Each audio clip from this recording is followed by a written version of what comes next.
ঘূর্ণিঝড় মোখায় সব হারিয়ে নিঃস্ব হয়ে পড়েছিলেন আয়েশা খাতুন। জানা যায় প্রায় ৪ থেকে ৫ বছর আগে তার স্বামী হঠাৎ অসুস্থ হয়ে মারা যান।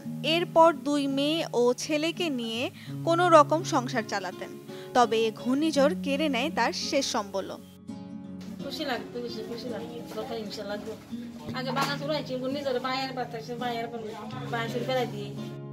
তবে আয়েশার পরিবার এখন পেয়েছে নতুন ঘর। সাইক্লোন মোখা রেসপন্স ইন কক্সবাজার প্রকল্পের আওতায় মঙ্গলবার এ উপজেলায় সাবরাং ইউনিয়নের ৩ নং ওয়ার্ডের কাটাবনিয়া গ্রামে বেসরকারি উন্নয়ন সংস্থা ব্র্যাক ও অস্ট্রেলিয়ান এইডের সহযোগিতায় ক্ষতিগ্রস্তদের নতুন ঘরের ব্যবস্থা করে দেওয়া হয়।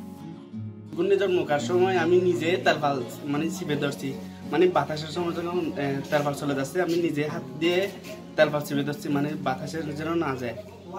তো আলহামদুলিল্লাহ ভালো লাগছে, ঘরটা পাইছি। আর যদি বেশি বাতাস হয় এমনি কিছু রক্ষা পাবো। আর শুধু আয়েশা নয়, কক্সবাজারের কুতুবদিয়া, টেকনাফ ও সেন্ট মার্টিন দ্বীপের হতদরিদ্র ৩৮ পরিবার নতুন করে মাথা গোঁজার ঠাঁই পেয়েছেন।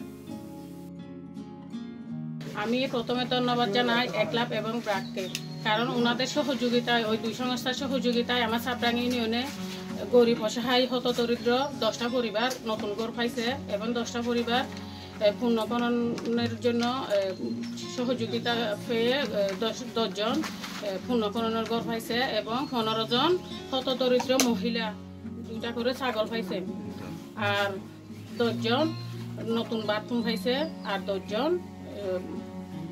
নলকূপ বসানোর জন্য, মেরামতের জন্য কিছু সহযোগিতা পাইছে।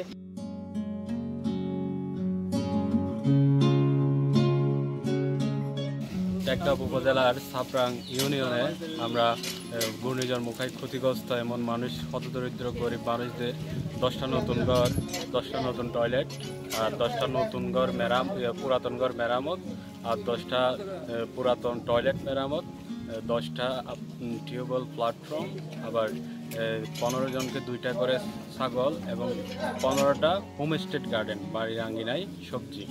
তো আমরা এগুলো দিয়েছি।